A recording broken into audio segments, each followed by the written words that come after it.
kita hanya mengingatkan usahakan beli yang asli di Business Hack. Kemudian penting sekali pada saat ini untuk menegakkan bisnis kita harus punya attitude. Jadi saya masih menyarankan teman-teman untuk membeli buku Bisnis Nggak Seanjing Itu Kawan, karena memang berbisnis harus pakai attitude, apalagi bernegara gitu ya. Dan Anda tahu attitude itu adalah do the right thing when no one see you.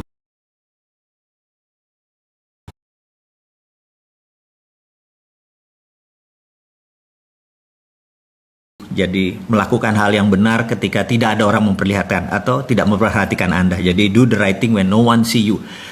Apalagi ada orang yang melihat gitu ya. Harusnya attitude-nya lebih baik, behavior-nya lebih baik, tidak mencuri, tidak ada hidden agenda dan lain sebagainya. Kemudian ada yang menarik, minggu ini saya 2 minggu ini yang jelas. Saya urai pengalaman 2 minggu ini kepada teman-teman semua, mungkin akan ngaget-ngagetin gitu ya. Yang jelas impian kita secara video, kita videokan bahwa kita bertemu dengan beberapa pejabat tinggi negara yang The Secret Meeting That Changed Indonesia. Nanti akan saya terangkan, stay tune terus ya bersama Bosman Sontoloyo ini. Nanti akan sampai sana dan saya juga surprise gitu ya. Kemudian seperti biasa saya memanfaatkan sela-sela waktu saya dengan writing. Bagi saya menulis adalah terapi. Jadi kalau saya stres, saya panik, kerjaan banyak, target dan banyak segala macam, menulis adalah salah satu bentuk terapeutik penyembuhan bagi saya. Mungkin ada beberapa teman hangout atau ngopi atau segala macam gitu ya.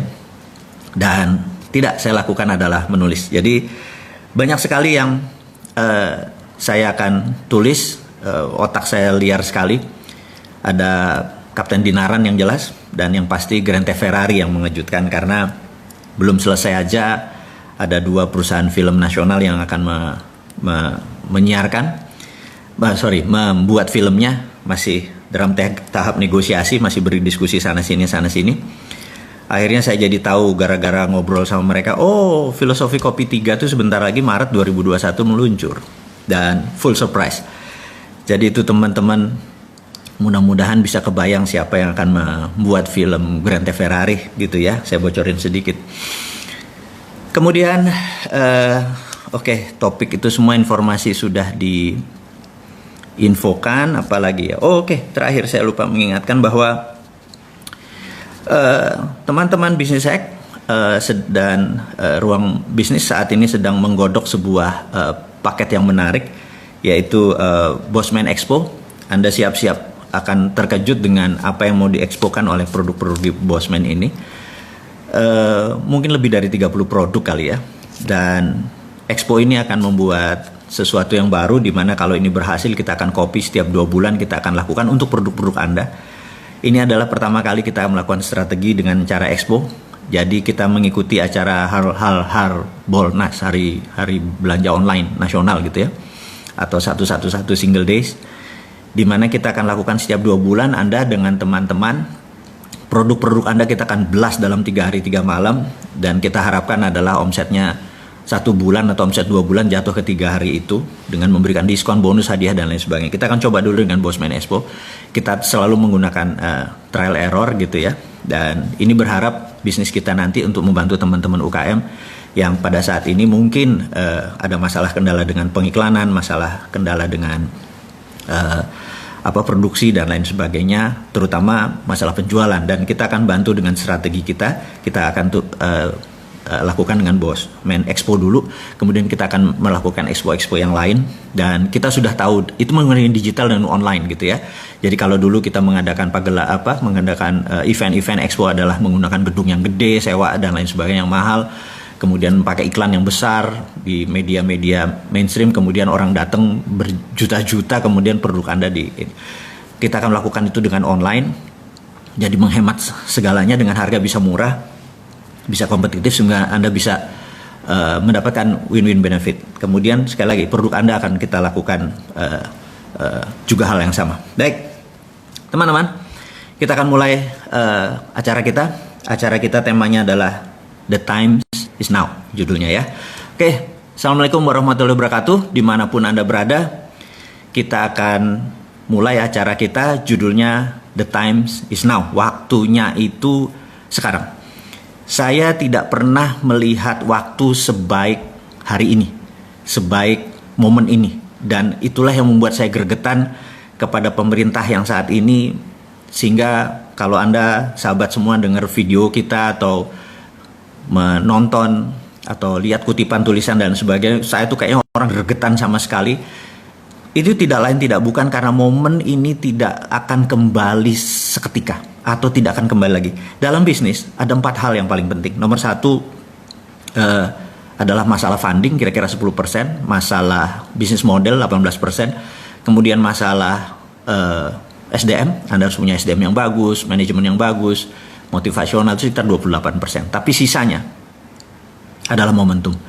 Tanpa momentum, tanpa timing yang tepat, bisnis Anda nggak jalan bagus, negara Anda pun tidak jalan bagus gitu ya. Kapan masuk pit stop kalau Anda di Formula One? Kapan Anda ganti fresh leg kalau Anda main bola ya? Waktunya 45 menit. Saya sangat mengidolakan seorang coach yang namanya Alex Ferguson. Dia di menit 60 sampai 70 adalah menit di mana dia mengganti fresh leg atau kaki yang segar yang baru. Dan ketika dia masukkan 1 atau 2 orang itu game changing. Walaupun cuma 20 menit terakhir itu bisa merubah skor gitu ya. Nah, melakukan penggantian dengan timing yang tepat dengan orang yang tepat itu adalah seorang manajer yang luar biasa. Nah, di negara kita ini sudah waktunya udah 60 menit. Menurut saya masanya kita ganti fresh leg, ganti strategi. Kalau dulu formasinya 4-3-2-1 kayak Christmas tree, kayak pohon Natal, yaitu yang di depan namanya infrastruktur. Itulah pemerintah kita waktu itu. Jadi 4-3-2-1 yang di depan adalah infrastruktur. Tapi sekarang ada Covid, sekarang ada deglobalisasi, sekarang ada trade war yang semakin meruncing. Formasi 4-3-2-1 nggak akan jalan. Jadi saya cuma mengingatkan the best defense is good offense. Saya selalu mengingatkan pertahanan yang terbaik adalah menyerang. Jadi formasinya harus 4-2-4, 4-3-3, taruh 4 striker di depan, baru kita menjadi top scorer gitu ya. Dan saya nggak lihat saat ini kita melakukan formasi 4-2-4 atau formasi menyerang. Saya masih melihat kita malah full defense. Kita menguatkan sektor keuangan, kiper kita dibuat yang kuat, back kita dibuat yang kuat, penyerangnya nggak tahu siapa sekarang yang menyerang. Jadi skornya nggak mungkin pernah tinggi. Mungkin kita nggak kebobolan gitu ya, yaitu inflasi kita rendah, trading kita mungkin biasa-biasa aja, tapi kita nggak akan pernah jadi champion gitu ya. Nah, saya sangat mengharapkan Indonesia itu menjadi champion. Waktunya kapan? Waktunya itu sekarang. Ini yang akan kita mau urai. Jadi termasuk nanti menyambar harga emas ya. Jadi gini, kita tahu negara ini terjadi perang, kita tahu, dan saya berkali-kali bilang sekarang adalah the world in economic warfare, atau dalam ekonomi dunia saat ini dalam keadaan perang. Jadi strateginya pun harus dirubah. Bahkan Anda sebagai UKM, Anda sebagai pengusaha, Anda sebagai profesional, Anda harus rubah semuanya demi memenangkan perang, atau survival of the company, atau survival of the nation, atau survival of your family gitu ya. Mulai dari sana. Nah, kita mulai dulu sekali lagi. Saya akan ulangi dengan how the world work, bagaimana cara dunia bekerja. Tanpa Anda memahami cara dunia bekerja, Anda tidak paham apa ini yang terjadi. Jadi kita tahu di tahun 45 ada namanya global theaters, atau apa global theaters itu? Ya kayak tontonan global gitu ya. Kita tahu Amerika dari dulu berambisi menjadi number 1 country who rule the world gitu ya. Ini harus saya ulang-ulang terus. Si ontohot, si kampret Amerika itu adalah negara yang dari dulu ingin menjadi negara yang control the world. Jadi mulainya dari 1900. Saya ulangi lagi ceritanya. Anda bosan-bosan tetapi Anda akan paham maksud saya, sehingga tahu nanti apa yang harus dilakukan dengan bisnis kita. Bayangin, sesuatu yang besar nanti bawa ke bisnis kita. Bahwa waktu 1900 dunia dalam keadaan sangat genting waktu itu, semua negara hampir dalam kondisi perang. Inggris adalah negara yang disebut the sun always shine. Jadi saking besarnya wilayah jajahan dia, kolonialisasi, kolon itu usus ya, dan menghasilkan shit gitu ya. Jadi kenapa disebut kolonialisasi jadi ngerti kan? Oke, kita lanjut nanti. Jadi Inggris tuh besar tapi semua di-challenge, semua negara men-challenge dia. Belgia, Portugis, Spanyol, Perancis dan lain sebagainya. Sehingga Inggris merasa perlu ally. Dan di 1904 delegasi Inggris datang ke Amerika untuk mengajak Amerika sebagai negara yang belum tidak dijajah dan tidak menjajah. Negara Amerika dikenal waktu itu dengan penghasil sumber energi. Jadi kita tahu Jean Paul Getty, Rockefeller adalah mereka-mereka yang menghasilkan dari crude oil dibuat menjadi kerosin atau minyak bakar. Dia tahu ini yang kontrol. Kemudian setelah Tesla menciptakan listrik, kemudian siapa lagi yang listrik diciptakan, mereka memerlukan gasolin untuk juga bahan bakar Ford untuk mobil dan lain sebagainya. Terus diubahlah dari kerosin menjadi gasolin atau bahan bakar minyak untuk kendaraan dan lampu dan lain sebagainya, untuk genset dan lain sebagainya. Amerika so powerful, bahkan ketika diajak delegasi Inggris untuk mengajak Amerika menjadi junior ally, dibawalah Amerika ke Eropa. Ini dosa pertama, kegoblokan pertama bangsa Inggris memperkenalkan Amerika pada sisi lain dunia. Jadi Amerika melihat, oh Eropa tuh begini gitu ya, teknologinya begini. Begitu mereka balik, mereka rapat, Amerika rapat besar. Mereka bilang, ternyata Eropa teknologinya ketinggalan 50 tahun dari Amerika. Anda tahu ya, sahabat semua. Kalau Anda tahu bahwa Perang Dunia Pertama 1918, 1914, itu senjatanya locok, jadi klek door satu ya.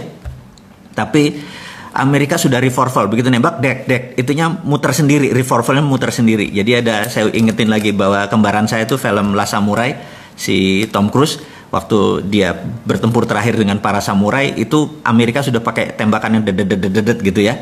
Dan itu sudah otomatis. Jadi teknologi Amerika sudah 50 tahun lebih advance daripada teknologi Eropa. Amerika melihat ini adalah peluang untuk menaklukkan dunia. Kemudian 1906 Amerika pertama kali 1 jam terbang. Jadi pesawat Amerika ciptakan. Dunia terpesona sekali lagi, dan sejak saat itu Amerika punya grand plan ini menaklukkan dunia. Itu ya. Oke. Kemudian ketika tahun itu negara-negara jajahan, semua negara-negara jajahan wilayah Eropa itu diinfiltrasi oleh CIA untuk merdeka.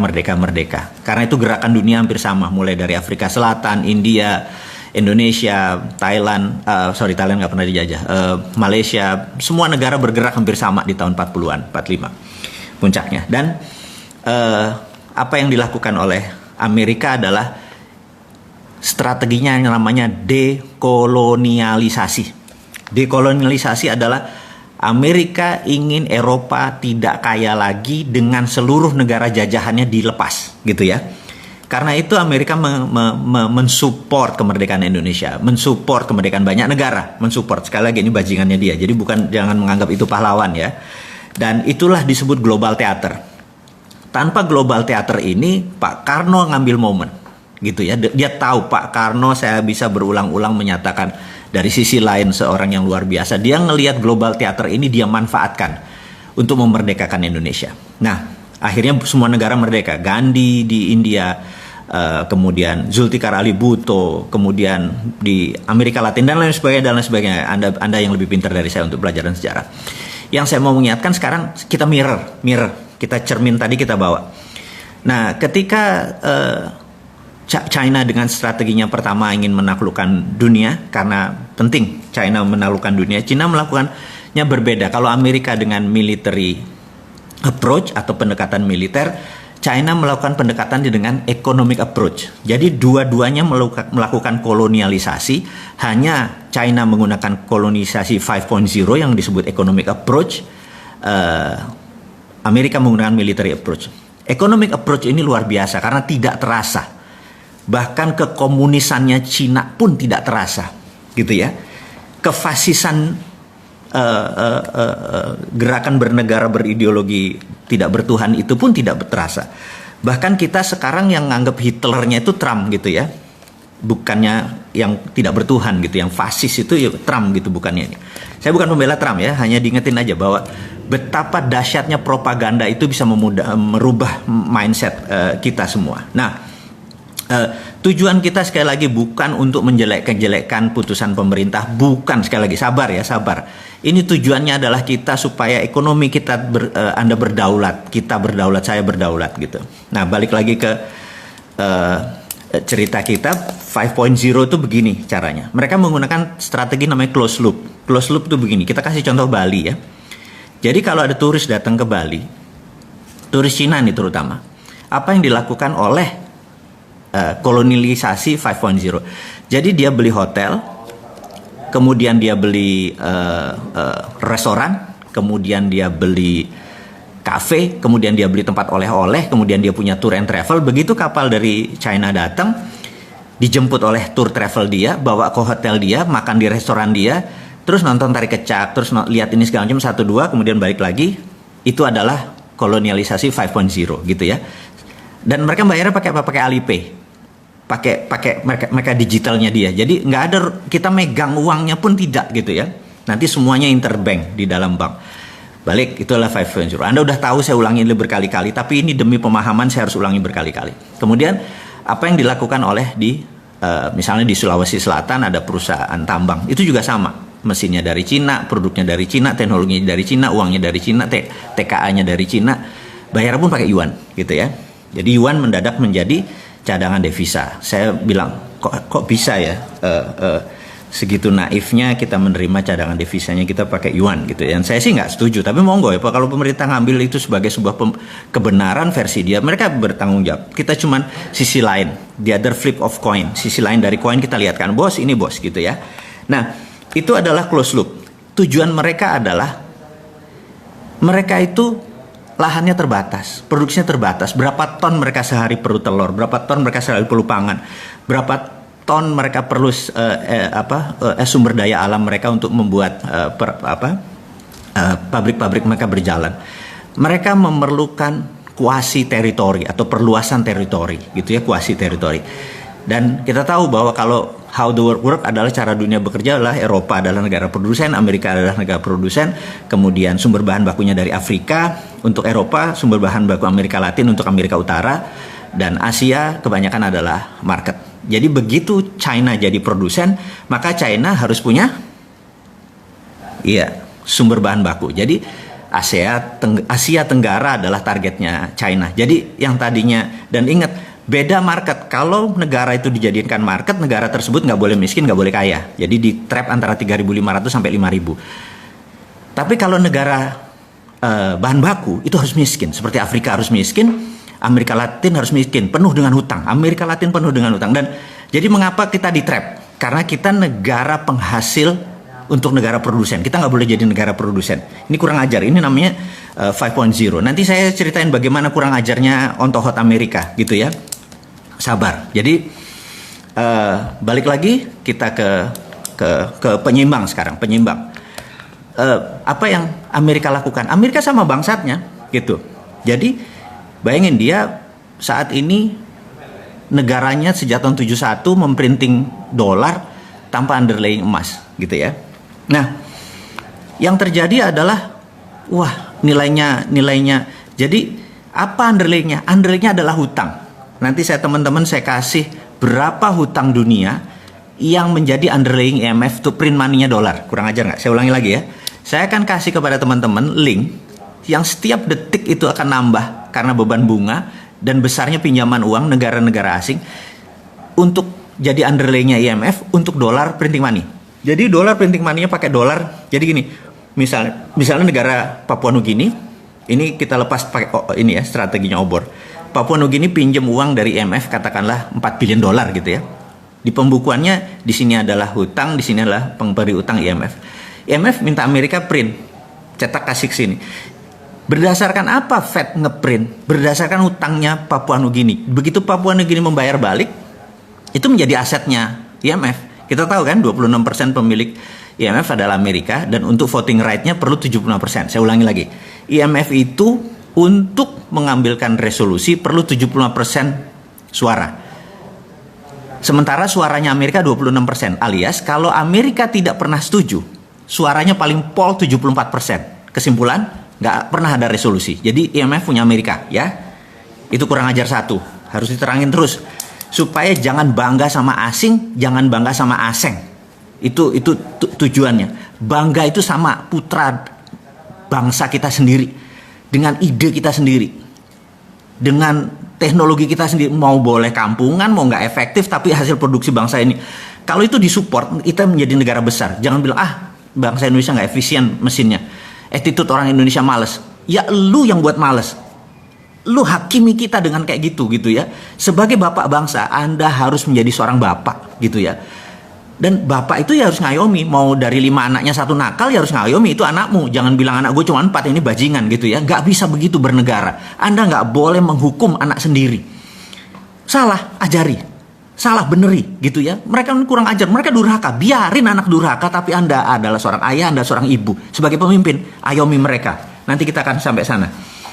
Kembali ke ontohotnya Amerika, si borokokoknya si Amerika yang saat ini merasa ini Trump nih, saya ini nggak suka sama Trump, tapi Trump ini punya sisi pandang yang beberapa saya setuju, yaitu dia menyebutkan bahwa kami nggak punya cukup emas. Itu kalimatnya cukup. Jadi saya baru mengerti kenapa kemarin gede-gedean emas dari Vatikan ditarik lagi ke Amerika. Sahabat, saya hanya mau mengingatkan, negara terbesar di dunia yang punya cadangan emas adalah Amerika, dan nomor 2 adalah Vatikan. Dan taruhnya di mana? Di UBS. Ingat, logonya UBS sama logonya Vatikan sama, tinggal dibolak-balik aja, itu kunci. Jadi itu sekarang lagi ditarik, gede-gedean lagi ditarik ke Amerika.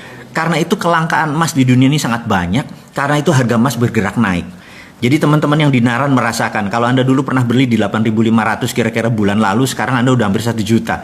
Jadi Anda udah hampir untung 7%. Jadi bayangin, yang tadinya Anda cuman rupiah Anda taruh, mendadak rupiah Anda punya underlying gitu ya. Dan menurut saya entah bagaimana saya merasa bahwa 1 troy ounce itu saat ini 1.800-an. Dan break highs-nya adalah 1.900. Saya percaya 5.000 kena dalam 5 tahun. Apalagi kalau perang. Kalau perang, udahlah, Anda panen. Perang fisik ya, bedil-bedilan ya. Rupiah Anda nggak ada nilainya. Tapi kalau rupiah Anda pakai underlying emas, Anda selamat. Saya bukan mau jualan. Karena di Naran hadir memang rasa concern-nya kita ini, teman-teman ini, ingin menyelamatkan portfolio rupiah Anda. Agar tetap liquid, Anda bisa transaksi setiap hari. Anda masukkan uang tersebut, Anda bisa belanja dengan, lagi perlu uang, ya pindahin ke BCA, pindah uang, pindahin ke OVO, itu semua bisa gitu ya. Jadi, oke, kita lanjutin lagi bahwa harga emas akan naik. Ya nggak naik tuh nggak langsung, besok naik gitu ya, nggak begitu. Naik itu ada trennya, trend is our friend, ada turun-turun sedikit gitu ya. Begitu harga rendah sedikit, Anda langsung beli, Anda simpan aja. Dan portfolio Anda bisa keluar setiap, Anda bisa nolkan kok di rekening Anda. Kalau Anda punya 20 juta, Anda mau transaksi, Anda ada perlu beli DP motor atau beli DP mobil, bayarin aja semua, nggak masalah. Tapi in the meantime, pada saat ini rupiah Anda tercover gitu ya. Ini adalah terobosan saudaraku, sahabatku semua dimanapun Anda berada. Di Naran is the only one debit card berbasis backed by gold di dunia. Dan saya ucapkan terima kasih kepada Bank Indonesia dan Bang Arta Graha yang mensupport kita semua sebagai kustodian, di mana emasnya ada di sana, di mana semua banking sistemnya semua ada di sana, karena bisa menerima sebuah financial revolution yang kita lakukan, bukan sekedar wacana harus begini, tapi di Naran itu hadir untuk sahabat semua, untuk Indonesia gitu ya. Oke, karena apa? Karena harga emas akan naik, apalagi kalau dibalikin lagi, Amerika akan memutuskan bahwa percetakan dolar akan menggunakan underlying emas, dan itu mungkin dilakukan. Jadi sekali lagi saya akan mengurai dengan rinci mengapa hal itu terjadi di harga emas. Sekarang saya mau ngecek dulu ini jam berapa. Oke sahabat semua, kita akan masuk ke global theater tadi. Jadi saat ini ada 70 negara terikat dengan obor. One belt, one road. Semua di belt diikat dengan satu, roadnya ke Beijing semua.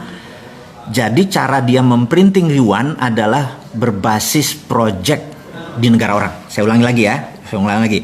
IMF memprinting money dolarnya menggunakan project di negara lain, dan itu sekarang ditiru oleh obor One Belt One Road-nya dia. Jadi negara-negara 70 negara, ada Pakistan, ada Sri Lanka, Papua Nugini.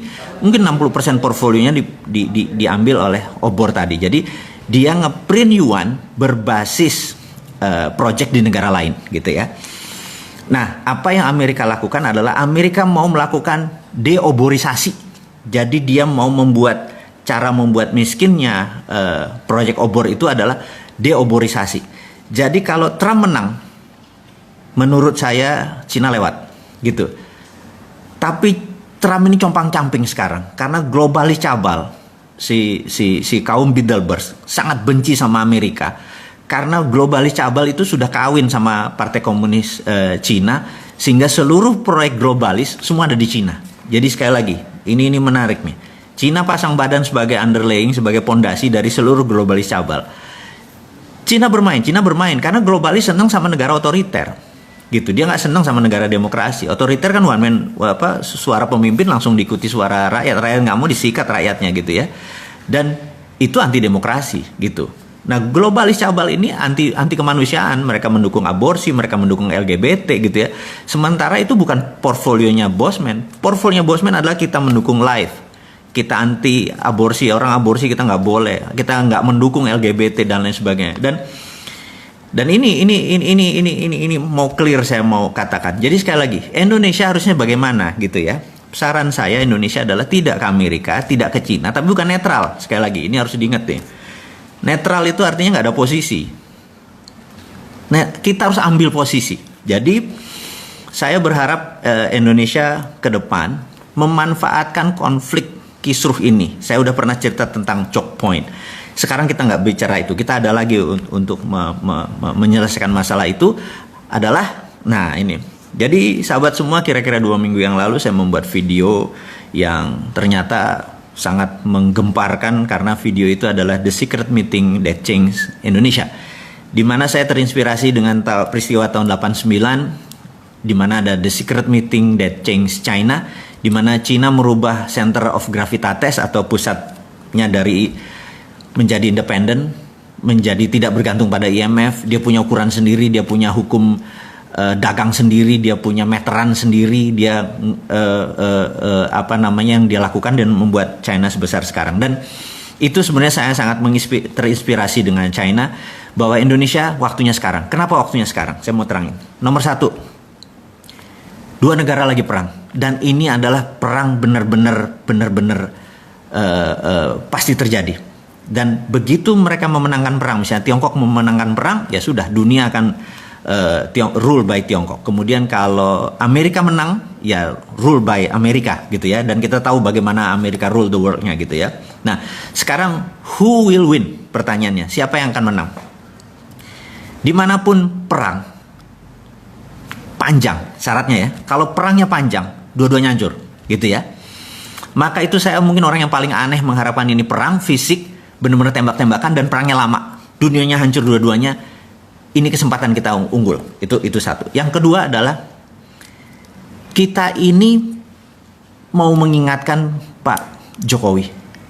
Pak Jokowi, Anda orang paling beruntung sedunia.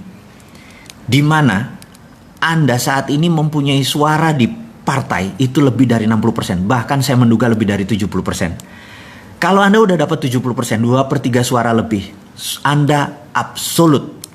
Dan ini bagus. Kenapa bagus? Karena kalau politiknya gonjang-ganjing Anda nggak kontrol, Anda tidak bisa melakukan apa yang akan kita sarankan. Ya, jadi saya ada 2. Nomor 1, kenapa saya sebut time is now gitu ya. Pak Jokowi nggak bisa. Saya sengaja sekarang bicaranya kepada pemimpin tertinggi yang secara sah Anda berkuasa. Saya mau mengingatkan, Pak, ini perang, gitu ya. Perang ini Anda harus ubah seluruh pemainnya yang jago perang, gitu. Percaya saya, kalau Anda masih pakai tim yang lama bukan tidak dipakai, tapi Anda harus punya tim cadangan baru yang untuk menggunakannya. Jadi gini Pak Jokowi, Anda punya kekuasaan sangat absolut dan itu luar biasa. Di negara demokrasi Anda dapat 2/3 suara atau lebih. Ini momennya, itu 1. Kedua tadi, negara besar lagi perang, yaitu China sama Amerika lagi perang. Karena perang besar ini terjadi, mereka sebenarnya fokusnya di negara masing-masing. Mereka nggak fokus sama Indonesia. Ditambah lagi. China sekarang ada hujan yang hampir 30 hari. Begitu salah satu dam besar jebol, China dipukul dari dalam. Dan Amerika ada COVID di dalam negerinya. gitu ya. Jadi dalam negeri masing-masing bermasalah nih, gitu. Kemudian luar negerinya mereka perang. Mereka nggak mungkin mikir tentang Indonesia, percaya saya. Mau itu mindahin pabrik ke Indonesia apa segala macam, itu nggak gitu-gitu amat. Swasta doang itu, bukan negara, gitu ya. Kemudian Anda punya kekuasaan yang bisa Anda drive ke kiri semua, ke kanan semua, gitu ya. Kemudian ada hal yang menarik, Pak Presiden yang terhormat. Anda menerbitkan surat bahwa saat ini negara dalam keadaan darurat COVID, gitu ya. Dengan undang-undang, dengan perpu, saya lupa perpu atau perpres ini ya, bencana nasional ini, Anda bisa lead negara ini menjadi sangat ngebut, di mana dunia yang lainnya akan lumrah. Iya dah, nggak apa-apa deh, gitu ya. Dan terakhir yang nomor 4, Pak Jokowi, saat ini semua negara melakukan yang namanya deglobalisasi. Deglobalisasi artinya dulu kan ada namanya global supply chain. Jadi ini nyuplai ke sini, nyuplai ke sini, rumit sekali global supply chain. Sekarang banyak negara yang lagi diblok, lagi nutup, lagi mau perang dan lain sebagainya. Jadi deglobalisasi adalah every country for their own. Jadi Indonesia untuk Indonesia, Singapura untuk Singapura dan lain sebagainya. Jadi Indonesia sangat diuntungkan karena Indonesia bisa makan dengan bangsanya sendiri. Kalau ke Singapura, begitu deglobalisasi langsung shrinking 40%. Bapak tahu bahwa dia mendadak langsung turun ekonominya 12% dan shrinkingnya itu 40%. Jadi mengecil mendadak volumenya. Korea Selatan sudah mengecil gitu karena nggak ada bahan baku. Indonesia nggak ada masalah, Indonesia nggak akan mengecil. Dan sekali lagi yang kita mau ingatkan, dengan 4 hal itu, maka yang kita harus lakukan adalah melakukan apa yang China lakukan. Kita tiru, jangan ngikuti maunya Cina, tapi tiru langkah Cina. Cina 30 tahun yang lalu, saya udah berkali-kali bilang, dia menerbitkan renminbi dengan yuan berbeda. Renminbi berdasarkan project, gitu ya. Nah, apa yang harus kita lakukan sekarang? Dia tidak lagi menciptakan printing money fisik, karena itu zaman dulu. Sekarang sudah ada blockchain. Blockchain ini kita bisa printing yang namanya e-renminbi. Ini kalau kita Cina. Dia sudah melakukan e-renminbi. Mulai Mei dia melakukan e-renminbi dan puncaknya 2021 dia akan melakukan e-renminbi. Dia menggunakan digital currency berbasis blockchain. Nah, apa yang kita lakukan? Kita juga sama. Gunakan e-rupiah untuk membangun ekonomi Indonesia seperti halnya e-renminbi. Sama persis copy paste dan Anda nggak usah ragu-ragu, Pak. FGD mikir dulu INA itu. Pak, saat ini kalau mau menggunakan cara pemikiran bos-bos kita, pejabat-pejabat kita yang masih dengan cara Keynesian, masih dengan cara ini nanti inflasi segala macam, di digital blockchain nggak bisa korupsi. Orang datanya kita tahu kan, trusted open ledger gitu ya. Jadi cara bantunya kemana? Ke UKM industri nomor 1, UKM yang trading nomor 2, tapi trading lokal, jangan ada import dan ekspor. Jadi UKM kalau mereka misalnya perlu duit 1 miliar gitu ya, mereka punya jaminan, katakanlah project aset mereka bisa kita valuasi kok, aset mereka 500 juta gitu ya, kasih 300% Pak, bukan kayak kredit bank sekarang punya 1 miliar keluarin cuma 70%, punya 1 miliar keluarin 3 kali lipat. E-renminbi, sorry ini kebanyakan Cina otak gua. E-rupiah tadi adalah Anda cuma digital, nggak perlu ngeprint, nggak usah ngabisin kertas, langsung pindah. Dan infrastrukturnya sudah ada OVO, sudah ada GoPay, sudah ada Dinaran. Anda udah ada pakai Dinaran, tinggal distribusi aja, tinggal mau 3 miliar tadi untuk sektor produksi. Pokoknya 5 tahun mereka nyicil setiap bulan berapa, balik. Saya yakin Pak, kalau Bapak lakukan itu, ekonomi Indonesia, terutama industri Indonesia akan the best in the world. Pada saat mereka perang ini Pak, kita nyolong di tikungan. Jadi 2024 kita bisa number 1 country, bukan number 4 atau PricewaterhouseCoopers pernah bilang kita akan Big 5. Enggak Pak. Amerika kalau perlu kasih saya untuk operasi intelijen Pak, saya bikin Amerika sama Cina malah perang Pak. Kasih gua 1 pesawat kapal induk, kapal perang, saya tembak 1 nuklir ke Cina, nanti Cina bilang tuh Amerika tuh ya udah biar tembak-tembakan, udah kita yang masuk duluan. Kalau perlu gua jadi bajingannya Pak.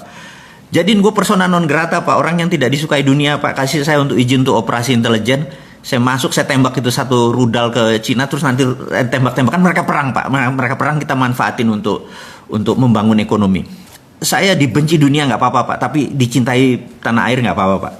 Jadi agak gila sedikit lah Pak, dan usul-usul ini mudah-mudahan membuat sisi lain bernegara sehingga ekonomi kita maju bareng. Jadi dulu Pak, di tahun 45 ini saya ngomong sengaja kepada pemimpin dan pejabat negara lainnya, Bapak Ibu mungkin ada yang Ibu. Di tahun 45 kita merdeka karena Kamen Soro, menderita bersama, gitu ya. Sekarang ini ada yang seneng, ada yang susah. Jadi sekarang kita nggak kompak. Jadi cara untuk membuat bangsa kita ini kompak satu Pak. Cepet-cepet buat common happiness Pak. Cepet-cepet buat seneng bareng. Jangan susah bareng Pak. Kita udah capek tahun 45 aja kita susahnya. Kalau sekarang ke depan kita harus buat common happiness. Kita mau seneng bareng Pak. Cara senengnya bareng gimana? Pegang masing-masing duit untuk sektor produksi Pak. Begitu UKM sektor produksinya dibangun Pak, 97% angkatan kerja itu adalah di tangan UKM Pak. Gak usah mikirin perusahaan yang gede-gede itu kayak bilion-bilion dolar pakai ngutang asing lagi. UKM aja Pak dengan rupiah. Selesai masalahnya. Saya yakin Bapak dan pejabat semua yang saat ini menjabat nggak ribet ke otaknya. Nggak usah bawa seorang Sontoloyo ini ke istana atau ke menjabat Pak. Cukup konsepnya diterima, saya sudah happy Pak. Karena kalau bangsa kita happy ya kita happy. Dan selesai masalahnya, kita menjadi champion, menjadi pemenang. Jadi tanpa panjang-panjang sahabat, itu adalah cerita mengapa the moment is now, waktu sekarang. Bisa nggak tahun 2021? Nggak bisa. Bisa nggak nanti 2024? Nggak bisa. Waktunya tuh sekarang gitu ya, pondasinya ini dipasang. Kasih 6 bulan lah untuk buat rupiah itu. Bapak buat badan usaha, bukan badan usaha, mungkin badan otorita tentang keuangan. Sesederhana itu Bapak. Jadi saya pikir bicara dengan Pak Presiden, mungkin saya nggak pernah bisa waktu, Bapak terlalu sibuk. Karena kalaupun saya diundang ke Pak Presiden, saya nggak mau duduk di depan meeting room. Saya minta waktu dengan Bapak adalah jagongan Pak. Kita sarungan, saya ngeteh Pak, saya nggak ngopi ya, Bapak yang ngopi gitu ya.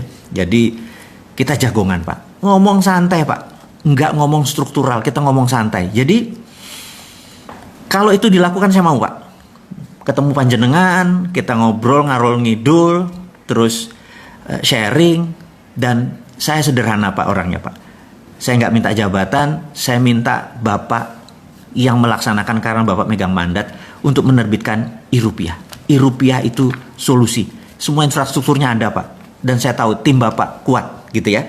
Oke, kita udah cerita untuk Pak Presiden, sekarang kita untuk sahabat semua yang ada di rumah, bahwa sahabat semua, kita tahu bahwa Singapura sedang resesi dan Korea Selatan sedang resesi. Apakah kita resesi? Percaya saya, beda Indonesia. Indonesia itu saya nggak melihat, karena gini, saya punya beberapa sahabat, saya punya organisasi, usaha dan semacam.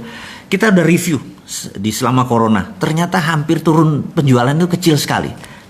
Dan kebanyakan yang turun karena di masa COVID. Boleh jujur, ini saya sesama pengusaha kita share. Bahwa ternyata di bulan-bulan sebelum corona, di November, Desember itu memang sudah bergerak turun.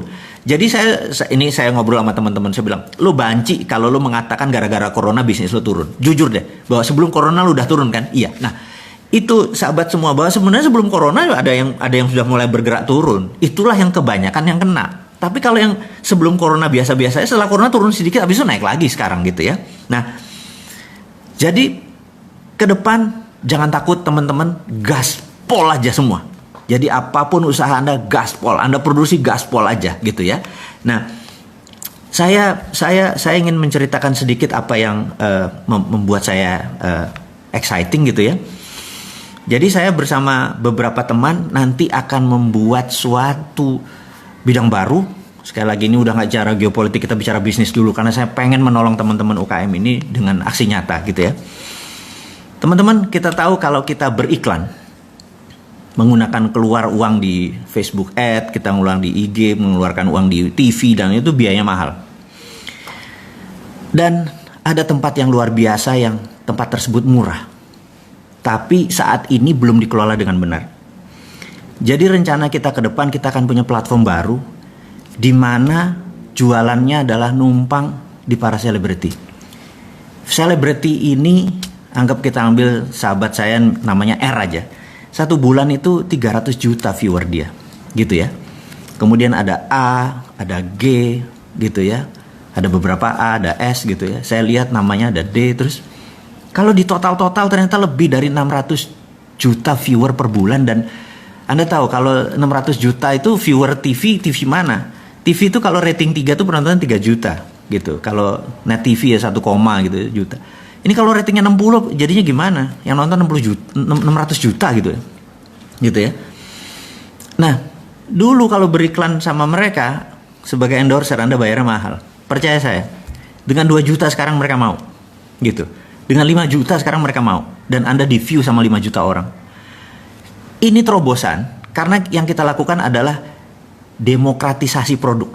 Jadi daripada mereka beriklan satu orang bayar 50 juta untuk jadi endorser ke dia mau terima 2 juta tapi sekali ngiklan ada 20 perusahaan, dia dapat 40-50 juta juga, kali 30 hari dia 1,5 miliar juga. 1,5 miliar juga. Anda mulai paham maksud saya. Dan kami akan buat apps-nya. Ini semua akan menjadi terobosan karena mereka concern atau mereka peduli dengan sahabat semua UKM ini. Jadi sekarang Anda beriklan boleh dengan Facebook Ad, boleh dengan TV nasional, tapi ini kita akan menjadi the new MCN, namanya multi channel network. Jadi kita bisa pakai seluruh sosial media dan harganya demokratisasi. Anda mulai ngerti maksud saya? Ya, nanti surprise selalu berlanjut. Jadi harus ada sesuatu yang baru dari Bosman. Dan Anda melihat foto-fotonya udah mulai lihat, oh sama ini ya mau join, sama ini mau join. Jadi kalau top 20 trendsetter di dunia sosial media mendadak bekerja sama-sama kita dan mereka mau melakukan demokratisasi, produk Anda kira-kira bakal laku apa enggak? Itu aja jawabannya. Dulu Anda masang iklan tuh 20 juta per 20 detik di TV nasional. Penontonnya berapa? Anggap acara yang paling top, paling juga 5 juta gitu. Sekarang Anda dengan harga yang lebih murah, lebih mungkin cuman 30%-nya Anda bisa mengiklan. Dan mulai kebayang ya apa yang akan kita lakukan. Dan ini semua kami ciptakan adalah untuk teman-teman semua agar menjadi berdaulat. Jadi ini adalah new konsep, new business model di mana market share-nya atau viewer-nya lebih besar dari TV nasional. Terobosan, dan kita terus menciptakan konten-konten. Sekali lagi kita nggak menciptakan konten, mereka yang punya konten dan mereka yang ciptain konten. Jadi talent sudah ada, konten sudah ada, tinggal Anda produknya mana gitu ya. Bapak, Ibu, sahabat semua, Anda mulai kebayang bahwa bisnis jadi simpel kalau sama Bosman, dan syaratnya adalah murah tapi demokratisasi, murah tapi banyak gitu ya. Jadi budget Anda mengiklan, katakanlah sebulan berapa, Anda pasti mengiklan. Kalau Anda punya produk, Anda pasti mengiklan gitu ya. Dan kalau iklannya misalnya dulu Anda keluarkan 10 untuk mendapatkan 30, sekarang kalau iklannya diturunkan jadi separuh tapi itunya naik 2 kali lipat, Anda mau nggak gitu? Dengan apa? Platformnya ini yang kita gunakan adalah bergabung dengan teman-teman yang merupakan konten terbaik. Jadi mudah-mudahan kebayang apa yang akan kita lakukan, dan itu semua nanti kita akan bicarakan pada saat Bosman Expo. Ini ada surprise buat Anda semua. Dan berikutnya yang akan kita bicarakan adalah saya akan menantang teman-teman untuk membuat TV channel baru atau YouTube channel baru. Dan kita akan saya akan minta konten-konten Anda, saya akan menantang konten Anda untuk mengisi.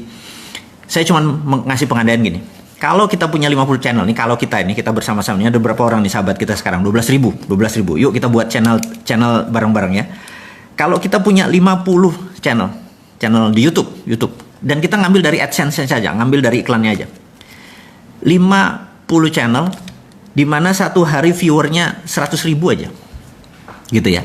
100.000 bukan angka yang ajaib. Ada cara banyak untuk kita beramai-ramai untuk membuat 100.000 viewer per konten kita. Jadi kalau 50 acara atau konten ditonton 100.000 sehari, itu 5 juta per hari, dikalikan 30 hari itu 150 juta.